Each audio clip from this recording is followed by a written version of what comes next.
Incredible Hercules के last episode में हमने देखा कि हरकुलिस बहुत ज़्यादा गुस्से में हो जाता है क्योंकि उसके भाई ने उसके ऊपर हाइड्रा के खून वाली गोलियां जो चला दी थी। इसके बाद हरकुलिस अपना आपा खो बैठा था। लेकिन इतनी देर में अमेडियस ये प्लान बना चुका था कि अब वो जो है शील्ड के उस बेस पे जाएंगे जहाँ पे उन्होंने हल्का स्टोन शिप रखा हुआ है और वो उसको चुराने की कोशिश करेंगे।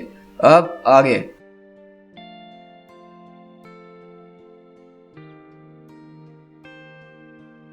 हम यहाँ से शिफ्ट होते हैं ट्रॉय वाली बैटल के अंदर जो कि 1264 बीसी के अंदर थी। और यहाँ पे हम देखते हैं हरकुलिस चल रहा था, किसी के पास आ रहा होता है और बोलता है कि मेरे घोड़े कहाँ पे हैं।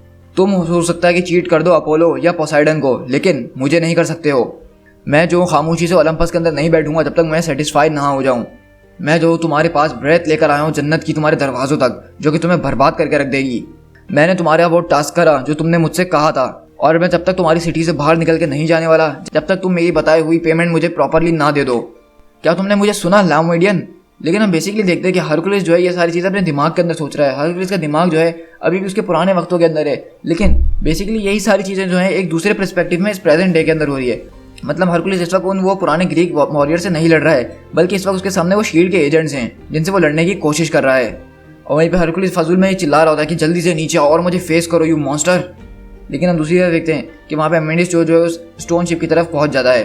और हम देखते हैं वो वहाँ पे जब जा रहा होता है तो पीछे से एक शील्ड का एजेंट आकर उसके ऊपर अटैक करता है, लेकिन अमेडियस जो उसके अटैक को डॉज करके उल्टा उसी को शॉक लगा देता है। हम देखते हैं अमेडियस जैसे ही वहाँ पे घुसता है वो बोलता है और मैं अपने बडी के साथ किसी को भी मैस करने नहीं दूंगा। लेकिन हम पीछे देखते हैं कि वहाँ पे ब्लैक विडो खड़ी होती है उसके इंतजार में और उसको वो लात मार के वहाँ पे गिरा देती है। तो वहीं पे ब्लैक विडो अपने कम्युनिकेटर पे बोलती है कि एरीज या वंडरमैन कोई भी अगर सुन रहा है तो ये ब्लैक विडो है। जैसा कि एरीज ने सही अंदाजा लगाया था कि जो है अमेडियस जो यहाँ पे स्टोन शिप के लिए आएगा, और बिल्कुल ऐसा ही हुआ और अब मैं उसको गिरा चुकी हूँ।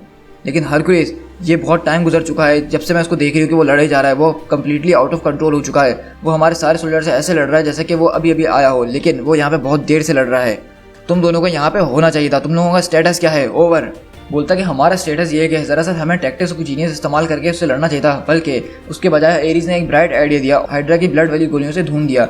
इससे हुआ ये कि यूजुअली जो एक डेमीगॉड हुआ करता था अब उसके बाद इतनी ताकत आ गई है कि वो किसी गॉड से भी आराम से चुनौती ले सकता है, और वो इतना ज़्यादा ताकतवर हुई है कि उसके सामने अब कोई भी चीज़ आ जाए वो उससे आराम से लड़ लेगा। उसने एरीज को इतनी ज़ोर से मुक्का मारा कि वो दूसरी कंट्री के अंदर जाके गिरा, और उसने मुझे ज़मीन के अंदर गाड़ के हमारे क्वीन जेट से मुझे कुचल दिया। तो मैं अभी भी ये ढूंढने की कोशिश कर रहा हूँ। ओ ज़रा रुको, वो रहा।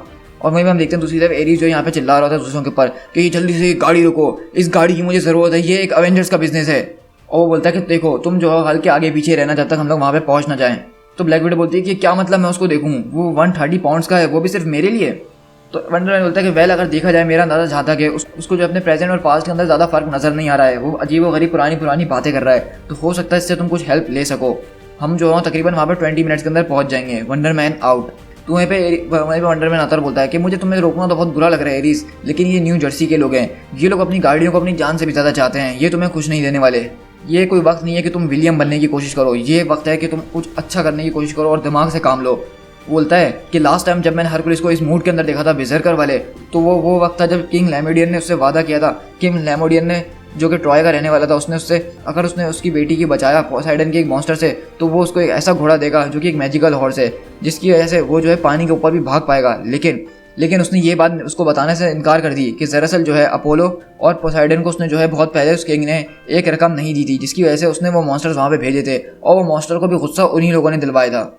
और बोलता है कि जब हरकुलिस के साथ भी उसने ये धोखा करने की सोची तो हरकुलिस उस वक्त अपना आपा खो बैठ चुका था। उसने बोल दिया था कि उन्होंने अपोलो या पोसाइडन के साथ जो भी किया हो वो हरकुलिस के साथ ये नहीं कर सकते हैं, और उसने पूरे के पूरे ट्रॉय को जो है अपने हाथों से ही बर्बाद कर दिया था, और यहाँ तक कि वहाँ के बादशाह को भी मार दिया था। सिर्फ उसने एक ही आदमी को छोड़ा था और वो उसका बेटा था। तो वहीं पे वंडरमैन उसकी बात करते बोलता है कि हाँ यार मैं समझ गया हूँ, बस एक दिन की इतनी हिस्ट्री काफ़ी है, तुम तो जब से मुझे घिसे जा रहे हो। मुझे हैरत इस बात पर हो रही है कि जो आदमी हरकुलिस से इतनी ज़्यादा नफरत करता है वही हरकुलिस के बारे में इतनी बातें की जा रहा है कि चुप होने का नाम ही नहीं ले रहा। ज़रा एक मिनट रुको, तुम्हारा शुरू से यही प्लान था ना? तुम जानते थे कि हाइड्रा का ब्लड जो है उसका दिमाग घुमा देगा और वो ऐसी अजीबोगरीब हरकतें करेगा ताकि तुम अवेंजर्स को जो इस बात पे मना लो कि हरकुलिस से लड़ने के लिए हमें मैक्सिमम फोर्स की इस्तेमाल की ज़रूरत पड़ने वाली है। तो एरीज बोलता है कि मुझे नहीं पता कि तुम किस बारे में बात कर रहे हो।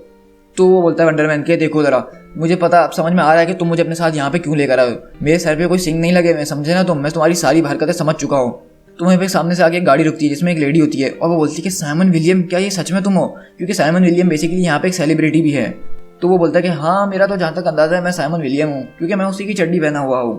और बोलता है कि मैं तुम्हें आर्कन 5 के अंदर रोजाना देखती हूँ, मतलब बिलियन ऑफ मिलियन टाइम्स मैं तुम्हें देख चुकी हूँ।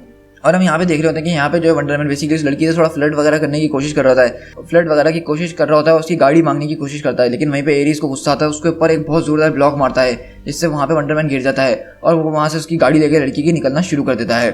और वहीं पे हम देखते हैं कि हरकुलिस दूसरी तरफ जो है शील्ड के सारे एजेंट्स को तबाह कर चुका होता है और बोलता है कि बस हो गया, क्या तुम लोगों के पास इतने ही लोग थे।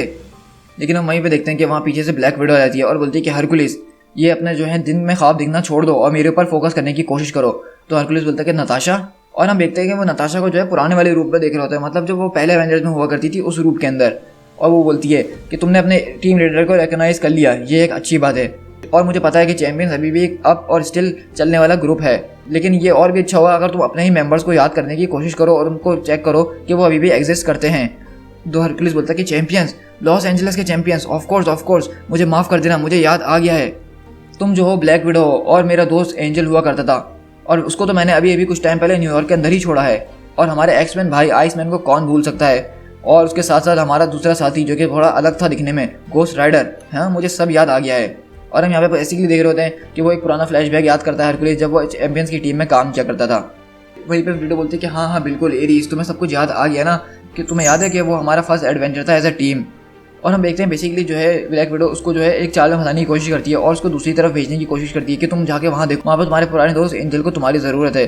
तो हरकुलिस वैसे अभी इतने गुस्से में था तो वो कुछ सोचे समझे बगैर वहाँ पे चला जाता है, लेकिन वहाँ पे दरअसल फ्यूल के बहुत सारे कंटेनर्स रखे होते हैं और ब्लैक विडो जो है वहाँ पे एक फ्यूल के ऊपर निशाना लगाती है, जिसकी वजह से वहाँ पे एक बहुत ज़ोरदार धमाका होता है। और हम देखते हैं कि जब वो धमाका ठंडा होता है तो हरकुलिस वहाँ से निकलता है बाहर और बोलता है कि उन फ्लेम्स ने मेरे अंदर का सारा पॉइजन जला दिया, तुमने तो सच में एक बहुत ज़बरदस्त काम करा है। तो और बोलता है कि ये तो बिल्कुल तुमने वैसे ही करा जैसे कि आयोलस ने करा था मेरे लिए, उसने मेरे लिए एक फ्यूनरल यानी एक आग जलाई थी और इस तरह से मेरा सारा अंदर का खून निकल गया था, क्या तुम्हें ये बात पता थी। तो ब्लैक विडो बोलती है कि मैंने तुमसे पहले कभी कहा तो नहीं, लेकिन जब हम चैंपियंस में हुआ करते थे और हम जब एक टीम के अंदर आए थे तो मैंने वहाँ पे जाके एक लाइब्रेरी के अंदर ग्रीक मिथोलॉजी से रिलेटेड जितनी भी बुक्स थी वो सारी पढ़ी थी। मतलब उस वक्त जो है मैंने हरकुलिस के बारे में हर बात जानने की कोशिश करी थी, क्योंकि मुझे समझ में नहीं आ रहा था कि मैं जो हूँ एक गॉड यानी हरकुलिस को कमांड करने वाली हूँ, और मुझे लगा था कि अगर मैं तुम्हारे बारे में सब कुछ जान लूँ तो शायद मेरे लिए तुम्हें समझना थोड़ा आसान हो जाए, तो इसलिए मैंने वो सारी किताबें पढ़ी थी। तो हरकुलिस बोलता है और क्या तुमने जो पढ़ा था उससे तुम्हें कुछ फ़ायदा वायदा हुआ, क्या मैं तुम्हें पसंद आया।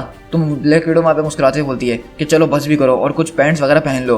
और वहीं पर हरकुलिस बोलता है कि ये एक बहुत बड़ी मिसअंडरस्टैंडिंग है, एरीज जो है मेरे खिलाफ एक वेंडेटा लेकर आया है और वो तुम लोगों को भी इसमें फंसाते जा रहा है।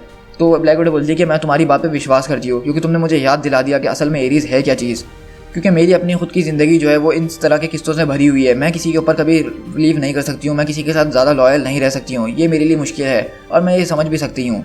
तो हरकुलिस बोलता है कि ये नई दुनिया जो है नताशा, इसमें सब कुछ अपसाइड डाउन है, अगर तुमने ऐसे हीरोज़ को ही भर्ती करना है तो उससे अच्छा तो है कि मैं एक रेनेगेड ही रहूँ और भागते ही रहूँ। मुझे कोई शौक नहीं है तुम लोगों की टीम को ज्वाइन करने का, जब तुम लोगों ने ऐसे हीरोज़ को पाला हो जो कि अपने वेंडेटा और अपने मकसद को पूरा करने के लिए सारी फोर्स इस्तेमाल कर रहे हो। तो ब्लैक विडो बोलती है कि तुम हमेशा से मेरे लिए मेरे हरकुलिस ही रहोगे, और अनफॉर्चुनेटली अब तुम्हें कुछ ऐसा करना होगा कि मैं उन लोगों को बोलूँगी कि जब तुमने अपने सेंसेस रिगेन करे तो तुमने मुझे नॉकआउट कर दिया और अनकॉन्शियस करके तुम यहाँ से भाग गए, और अब बिल्कुल ऐसा ही करना, लेकिन ध्यान रखना कि मेरे सर पे ना लगे। और इस तरह हम देखते हैं कि बेसिकली ब्लैक विडो यहाँ से उनको भागने का मौका दे रही होती है और हरकुलिस जो है इसको हल्का सा बेहोश करके वहाँ पे लिटा देता है ताकि वो लोग समझें कि हरकुलिस ने इसको मारा और वो यहाँ से निकल गया। और इस तरह ऊपर देखते हैं कि एक बड़ा सा शील्ड का हेलीकैरियर होता है और वो बोलता है कि यो हरकुलिस जरा ऊपर तो देखो, ये शिप जो है सेल कर रहा है। और इस तरह हम देखते हैं हरकुलिस भी जो है बोलता है कि अमेडियस, और वो उस जहाज़ के अंदर चढ़ जाता है। और यहीं से हम दूसरी तरफ देखते हैं कि एरीज गॉड ऑफ वॉर उस गाड़ी के अंदर बैठता हुआ यहाँ पे पहुँचता है। तो वहीं पे हरकुलिस बोलता है क्या तुमने कुछ सुना। तो वो बोलता है कि हाँ, जैसा कि मेरा पपी भौंक रहा था, तड़प रहा था दर्द से, लेकिन तुम्हें थोड़ी ना कोई आवाज़ आएगी क्योंकि तुम तो ब्लैक विडो के साथ मजे करने में जो लगे हुए थे पीछे। तो हरकुलिस बोलता है कि यार ये कैसी बात हुई। तो हरकुलिस पूछता है कि इसको हुआ क्या। तो बोलता है कि कुछ नहीं, बस तुम उसको क्या पकड़ोगे मेरे लिए। तो हरकुलिस पूछता है क्या ये सही हो जाएगा। तो बोलता है कि हाँ, मुझे पूरा यकीन है कि ये जल्द से जल्द सही हो जाएगा, जैसे ही वो टैग काम करेगी जो कि मैंने उस स्टोन शिप के अंदर से चुराई थी, मुझे बस उसको चालू करना होगा। तो हरकुलिस पूछता है कि इस टैग से क्या होगा। तो बोलता है कि इसके ज़रिए जो है हम एलियन इलेक्ट्रोमैग्नेटिक पल्स भेजने की कोशिश करेंगे हर गवर्नमेंट कंप्यूटर के अंदर, मतलब शील्ड वगैरह हर जगह। स्टार्क के लोग जो हैं इस चीज़ से लड़ने के लिए एक काउंटर मेजर बनाने की कोशिश करेंगे जल्द से जल्द, जो कि वो पहले से उसके ऊपर काम कर रहे हैं, लेकिन जब तक वो उसको ख़त्म करने की कोशिश करेंगे तब तक जो है मेरा सेल्फ रेप्लिकेटिंग न्यू वायरस जो है उनके हर एक नए ऑपरेटिंग सिस्टम, चाहे वो शील्ड का बेस हो या शील्ड की गाड़ी हो, हर किसी के अंदर मेरा ऑपरेटिंग सिस्टम घुस जाएगा। और हम बेसिकली देखते हैं कि यहाँ पे अमेडिस ने OS चोर्न के नाम से बनाया हुआ होता है, मतलब उसने अपना ही एक ऑपरेटिंग सिस्टम बना लिया होता है। और उसके बाद जो होगा मैं शील्ड का हर एक हेली कैरियर जो आसमान से गिरा के नीचे फेंक सकता हूँ, और मैं चाहूँ तो एक बटन के ऊपर नेगेटिव जोन का हर वो दरवाज़ा खोल सकता हूँ जिसके अंदर उन्होंने बड़े से बड़ा विलन को कैद करके रखा हुआ है। मैं चाहूँ तो पूरे प्लेनेट के ऊपर जितने भी शील्ड के बेसिस वगैरह है हर चीज़ को मैं अपने कब्जे में रख सकता हूँ और मैं उसको कंट्रोल कर सकता हूँ। मैं यहाँ से चाहूँ तो आयरन मैन के सूट के अंदर एक खतरनाक गैस भी भर सकता हूँ जिसकी वजह से वो चाहे तो वहीं पे मर सकता है। तो हरक्यूलिस पूछता है कि लेकिन ज़रा ये बताओगे मुझे कि इस सबसे तुम्हारी पपी को कैसे मदद मिलेगी। तो अमेडिस बोलता है कि नहीं, इससे मेरी पपी का कुछ लेना देना नहीं है, बस इससे होगा ये कि वो जर्क्स जो हैं दोबारा किसी और को हर्ट नहीं कर पाएंगे। तो वहीं पर हरक्यूलिस वो मशीन नीचे रखते बोलता है कि ऑल राइट, अब हमें ज़रा 1 मिनट के लिए सोच लेना चाहिए इस बारे में। तो अमेडिस बोलता है कि नहीं हरक्यूलिस, अब बहुत देर हो चुकी है। To be continued.